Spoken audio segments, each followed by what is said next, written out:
Kilo మటన్కి 4 ఉల్లిపాయలు 6 పచ్చిమిరకాయలు కొత్తిమీర కడిగి పెట్టుకోవాలి కరివేపాకు అల్లం ఎల్లుల్లిపాయ జీలకర్ర పేస్ట్ ఓన్లీ అల్లం ఎల్లుల్లిపాయ జీలకర్ర పేస్ట్ అంతే ఆయిల్ వేసుకోవాలి చూసి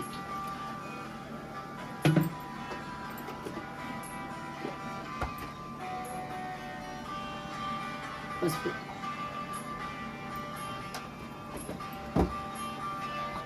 కరివేపాకు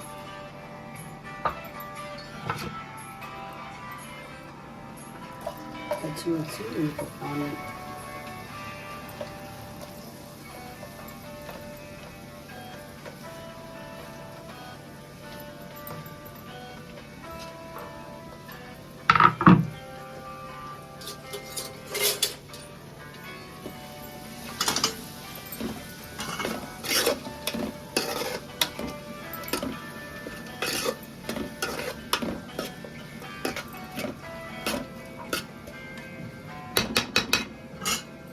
ముందు వేస్తే బాగా మగ్గుతుంది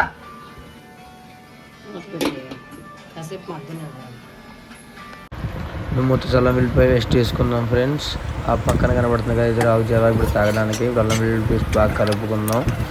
బాగా కలుపుకొని ఉల్లిపాయలు మొత్తం పట్టేలా తీసుకుని పక్కన పెట్టుకుందాం. ఒక 10 నిమిషాల పాటు మూత పెట్టి ఇప్పుడు పక్కనే కడిగి పెట్టిన మటన్ ముక్కలు తీసుకుందాం ఫ్రెండ్స్. ఇదే మన మటన్ జాయింట్స్. కింద ఉన్న మటన్ ముక్కలు కర్రీలు వేసుకుందాం. ముందు మటన్ జాయింట్స్ వేసుకోవాలి. ఆ జాయింట్లు వేసుకున్న తర్వాత మటన్ ముక్కలు వేసుకోవాలి. పైన మటన్ ముక్కలు అన్నీ ఉన్నవన్నీ వేసేసుకున్న తర్వాత పైన మొత్తం వేసేసుకున్న తర్వాత ఇంక మనం వాటిని ఆ గరిటెతో కలుపుకోవాలి. ఆ కింద ఉన్న మసాలా మొత్తం ఆ ముక్కలు బాగా పట్టేలాగా మొత్తం నీట్గా అంతా ఆ ముక్కలు కానీ పట్టేసిన తర్వాత నీట్గా మొత్తం కలపాలి. కింద అడుగు అంటకుండా ఉండేలాగా చూసుకోవాలి. ఒక 10 నిమిషాలు మళ్ళీ పక్కన పెట్టి ఒకసారి కూరని ఓపెన్ చేసి చూద్దాం ఎక్కడ దాకా ఉడికిందో. ఒకసారి ఉడికిందో కలుపుద్దాం. ఒకసారి కింద ముక్కలు పైకి పై ముక్కలు కిందకి వచ్చేలాగా మొత్తం కలుపుకున్న తర్వాత మనం ఇంకా ఉప్పు కారాలు వేసేసుకోవచ్చు. అని తగినంత ఉప్పు అనుకుంటే కొంచెం ఉప్పు ఎక్కువ తింటాం కాబట్టి మేము ఒక 2 స్పూన్లు వేసుకుంటాము. మీకు తగినంత మీరు వేసుకోవచ్చు. ఎంత కావాలంటే అంత ఎవరికి ఇష్టం వాళ్ళది. నెక్స్ట్ కారం కూడా అంతే, ఎంత సరిపడేంత ఎవరు ఎంత తింటారంటే అంత. మేము ఏంటంటే ఇంకా మసాలాలు అంటూ ఏమేయం. మేము ఓన్లీ అల్లం వెల్లుల్లిపాయ పేస్ట్ వరకు యూజ్ చేస్తాం. ఎందుకంటే మేము మసాలాలు గట్ల ఎక్కువ ప్రాముఖ్యత ఇవ్వం. ఎందుకంటే ఓన్లీ కారాలు ఇవి ఇంతవరకు చాలు మాకు. అంతకుమించి ఎక్కువ తిన్నాం కాబట్టి మసాలాలు వేసుకొని నీట్గా కలుపుకొని కాసేపు ముక్కలకు మొత్తం కారము ఉప్పు మొత్తం కలిసి పట్టేలా కలుపుకొని ఇప్పుడు వాటర్ పోసుకుందాం. ఒక 2 గ్లాసుల్లో నీళ్ళు పోసుకుందాం. మనకి ఎంత కావాలంటే అది మనం నీళ్ళు పోసుకోవచ్చు. మనం ముక్క ఉడకాలంటే మేము నేత మాసం కాబట్టి నీళ్ళు పోసుకొని అలా కలిపి గరిటెతో ముక్కలు మొత్తం లెవెల్ చేసుకుందాం. లెవెల్ అంతా నీట్గా కుదిరిన తర్వాత ఇప్పుడు మూత పెట్టి ఒక 10 నిమిషాల పాటు మనం పక్కన పెట్టుకుందాం. కూర ఉడికిపోయి ఉంటుంది చూద్దాం. ఇదిగో మంచి స్మెల్ వస్తుంది. ఆహా, అది అలా ఉడికి ఈ స్మెల్కి ఎక్కడ తినేయాలనిపిస్తుంది నాకైతే. ఇప్పుడు మా అక్క కొత్తిమీర వేసి గ్రైండిష్ చేసింది.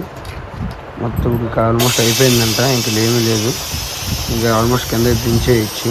ఒక 2 మినిట్స్ పక్కన పెట్టుకొని ఇంకా మనం ప్లేట్లు వేసుకొని తినేయడమే.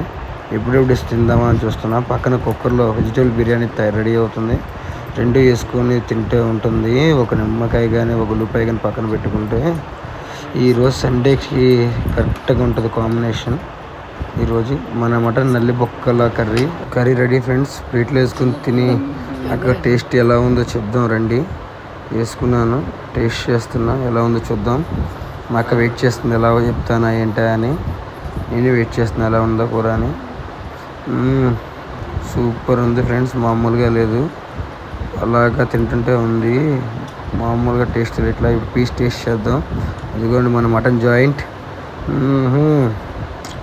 వారే వాహ్, అలా ముక్కల మెత్తగా వెళ్ళిపోతుంది. ఇప్పుడు ఉడిపోయిన ఉలితే ఉండిద్ది. సూపర్ ఫ్రెండ్స్, మీరు ట్రై చేయండి. Happy Sunday, bye.